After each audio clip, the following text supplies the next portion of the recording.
Hi everyone and welcome back to my messy kitchen. Yeah, I'm in the midst of cleaning up. The dishes are going. Anyways, you don't care about that. So tonight we're doing the first two parts of a baking project that I'm going to do mostly tomorrow. And right here we have toasted cream that I made in my Instant Pot. So that's just cream that I pressure cooked for a long time. For 2 hours with a little bit of baking soda and got it caramelized. It's kind of almost like browning butter, but you're browning the cream. And with this, I'm going to make toasted mascarpone, or mascarpone. So that's going to be really cool, and I'm excited to try this out. This is around 80. I'm going to turn it down and try to maintain it at about 80 for 3 minutes, and then add in some lemon juice, and continue to cook it for about 3 more minutes, and then I'm going to let it cool and strain it. And I'll have my toasted mascarpone. Now we're going to add the lemon juice and stir it and cook it for 3 more minutes. So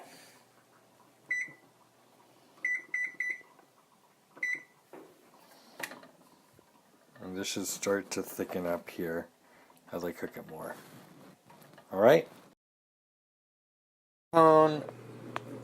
Did not work, which I thought might happen since I'm using toasted cream, and that is totally fine. Even though I've added lemon juice in this and stuff to this, this is now, I'm just going to use this as a toasted lemon whipped cream instead of a lemon zest mascarpone filling, which I was going to use before, and it'll still be great. I'm actually like kind of hyped about that. The mascarpone may have been a little too heavy anyway, so this is going to be really good.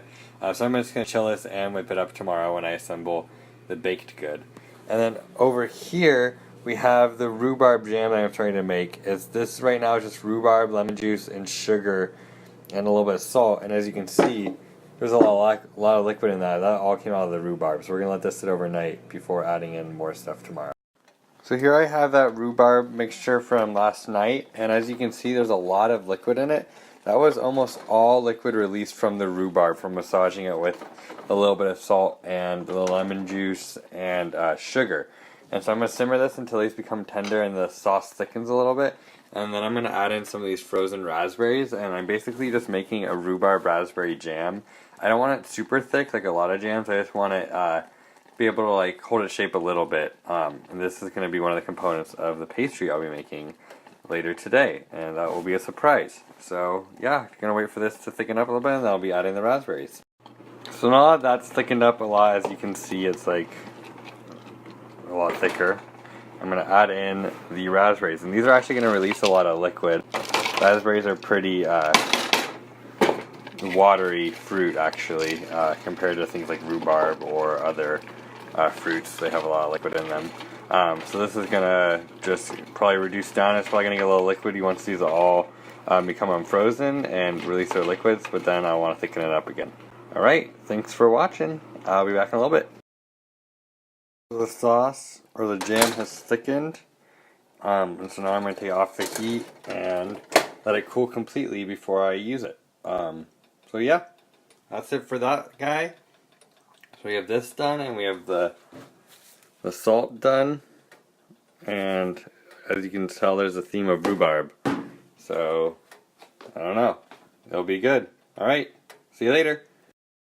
So right here we have some cake batter that I'm making, and right now this is just the wet ingredients. So the butter, the sugar and eggs, and almond extract, everything wet except for this whole milk right here.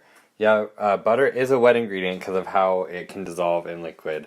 I always use it as a wet ingredient in baking. And over here I've prepared the pan, and this is just with some nonstick spray, and then I put sugar on it. A lot of times you see recipes calling for flour.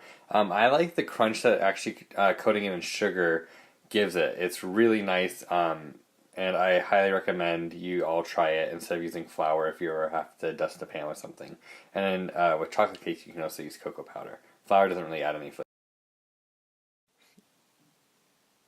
So now the cake batter is all mixed, and now I'm just adding in 1/3 of a cup of almond meal that I made in my Vitamix. Really cool. I love that thing. It's super powerful. So yeah, this is just going to give it a little bit of a different texture. So yeah. And then I'll mix this up and I'll put it in here and I'll bake it and I'll show you guys once it is out of the oven how it looks. Alright, see you soon. Actually, I just wanted to show it to you now. Look at how beautiful that is. Alright, I'm putting it in the oven. So the cake is done.